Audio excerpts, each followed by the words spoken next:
This is a Hemi implant system from Vilex for first MPJ replacement. The kit comes with two types of implants: concave-shaped Hemi for the replacement of the base of the phalanx, chi, and convex shape for the replacement of the head of the metatarsal. The phalanx end implants are oval in shape, conforming to the cross-section of the phalanx shaft. There are 5 sizes. The Vilex MPJ implants offer a number of unique features. The stem is basically a self-drilling and tapping screw, requiring no drilling or broaching. They are cannulated and they screw into the shaft. The driver has 2 prongs that mate with 2 holes on the periphery of the implant.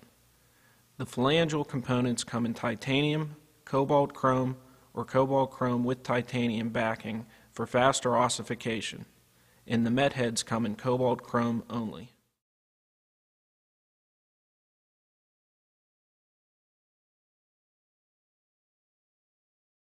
With the Hemi implant, the first thing we need to do is, in the sawbones, we'll disarticulate first.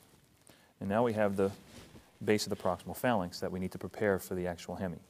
First thing we do is take down the bone on the medial eminence of the metatarsal, and we have to take into account the actual thickness of the Hemi implant. The Hemi implant is 1.5 to 2 millimeters in thickness, and we want to take an extra 2 millimeters of thickness of bone off the phalanx. So what we'll do first is take off that amount of bone, making sure that we're in line with the actual base of the proximal phalanx. We want to be perpendicular to the long axis of the bone, taking a nice wedge so that we take care that we're only taking that wedge in the transverse plane and we're not taking more bone dorsally than planarly. It's a very common problem in the operating room.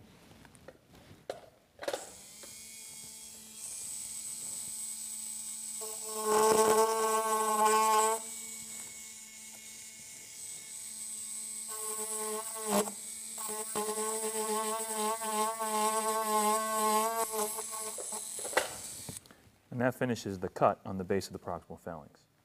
The next step in the procedure, now that we've resected the adequate amount of bone off the base of the proximal phalanx, is to do our sizing. The first step is to start with the smallest sizer, and it's critical to visualize properly, so holding the stem so that you're vertical to the actual toe. While an assistant holds the toe, I'm holding the actual sizer, and I'm checking it against the base of the proximal phalanx. As you can see, there's a significant overhang of bone, so we're going to go up to the next size.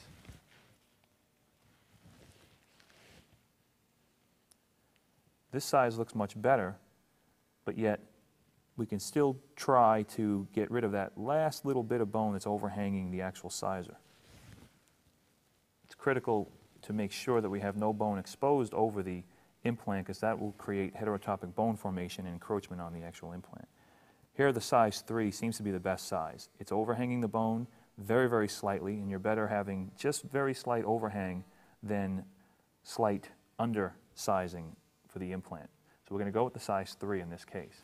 So what I'll do is, as the assistant holds the toe, I get this centered on the phalanx properly. And what I'll use is a free K-wire, and I'll actually puncture it to just get a nice idea of where that hole needs to be. Once I do that, I can actually take the implant sizer off, and I can see where my center point is on the bone. The next step, now that I have my center point, this is the most critical step in this procedure, since we want to make sure that our guide wire is collinear with the long axis of the bone.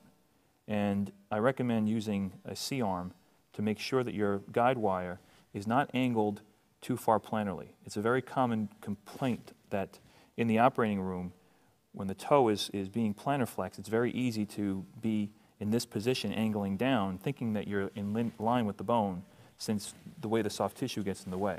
So we want to make sure we're collinear with the long axis of the bone, and we're going to drill it in.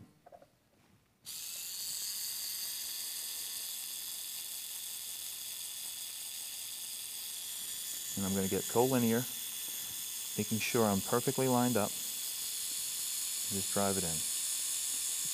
And you don't have to go very far. Just going to start it because this is for your cannulation. The next step is to take the size 3 implant, in this case we're using the titanium Hemi, place it over the guide wire, down to the bone.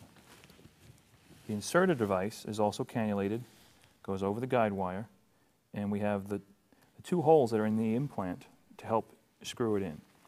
Keeping everything collinear with direct pressure on the implant as the palm of my hand pushes against the screwdriver and my fingers do the turning, knowing that I'm maintaining constant pressure on the implant.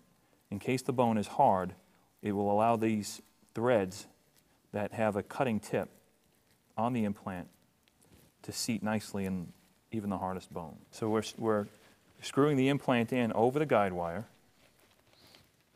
maintaining some pressure, I'll grab it, the entire time. So once it's seated where it's not completely down, and if you're concerned about the wire, sometimes the wires bend a little bit, so you take it out and then go back to get your lines with your inserter device, making sure you're inserted in those holes, staying collinear and advancing further. And I'll get this to seat nice and tight against the bone. You can see here, there's still a little space there. So I'll make sure that I'm seated right against the bone. And on saw bones, it's actually a little more dense, a little more difficult than an actual bone.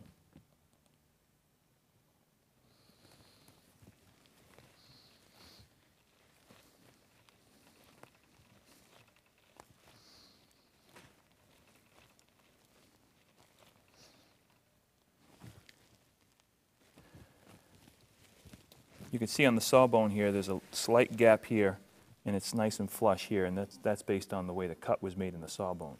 In bone, where you have cancellous bone, it will actually seat against that bone more flush.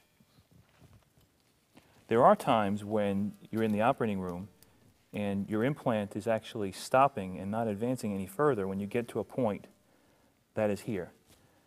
Since the implant's oval and it lines up with the oval nature of the base of the proximal phalanx, when you're at that point, you can make one last turn to get it nice and seated and in the proper alignment.